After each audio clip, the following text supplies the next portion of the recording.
নমস্কার বন্ধুরা, আপনারা সবাই কেমন আছেন? আশা করি ভালো আছেন। আরেকটি নতুন ভিডিওতে আপনাদের সকলকে স্বাগত। তো বন্ধুরা, ভিডিও থাম্বনেল দেখে হয়তো বুঝে গেছো আজকে কী বিষয় নিয়ে আলোচনা করব। তো চলুন ভিডিওটি শুরু করা যাক। তো যেমন লক্ষ্মীর ভাণ্ডার প্রতি মাসে 1000 এবং 1200 টাকা করে ভাতা দেওয়া হয়, ঠিক তেমনি এই প্রকল্পে বেকারদের প্রতি মাসে 1500 টাকা করে ভাতা দেওয়া হয়। হ্যাঁ বন্ধুরা, ঠিকই শুনেছেন।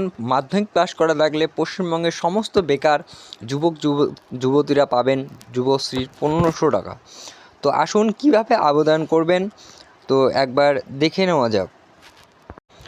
রাজ্যের বেকার যুবতীরা মাসে 1500 টাকা করে পেয়ে থাকেন যুবশ্রী ভাতা হিসেবে। এমপ্লয়মেন্ট ব্যাংকে নাম আছে অথচ চাকরি পাননি এমন ব্যক্তিরা এই ভাতা পান। এই প্রকল্পের আওতায় বেকার যুবতীরা প্রতি মাসে 1500 টাকা করে অর্থাৎ প্রতি বছর 18,000 টাকা আর্থিক সহায়তা দেওয়া হয়। বেকারদের এই অর্থ দিয়ে সরকারি চাকরির প্রস্তুতির জন্য কোচিং নিতে পারবেন, পেশাগত প্রশিক্ষণ গ্রহণ করতে পারবেন।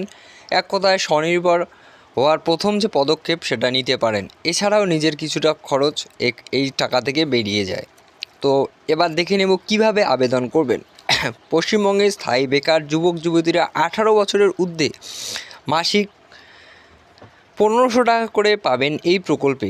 যুবশ্রী ভাতার জন্য আপনাকে অনলাইনে ক্রমে গিয়ে এমপ্লয়মেন্ট ব্যাংক www.gov.in এখানে গিয়ে আবেদন করতে পারবেন। তো কারা আবেদন করতে পারবেন? এই যুবশ্রী প্রকল্পে টাকা পাওয়ার জন্য আপনাদের কয়েকটি শর্ত লাগবে। তো যুবশ্রী প্রকল্পের জন্য আপনাকে প্রথমেই পশ্চিমবঙ্গের একজন স্থায়ী বাসিন্দা হতে হবে, কমপক্ষে মাধ্যমিক পাস করতে হবে, বয়স 18 বছরের ঊর্ধ্বে হতে হবে, নিজের নামে একটি ব্যাঙ্ক অ্যাকাউন্ট থাকতে হবে এবং এমপ্লয়মেন্ট এক্সচেঞ্জ কার্ড থাকতে হবে। যে কোনো সময় আপনি এই প্রকল্পে আবেদন করতে পারবেন। এখানে নির্দিষ্ট কোনো টাইম নেই, যে কোনো দিনে আপনি এই আবেদনটি করতে পারবেন। তো বন্ধুরা, ভিডিওটি কেমন লাগলো? ভালো লাগলে অবশ্যই লাইক এবং শেয়ার করে দিও এবং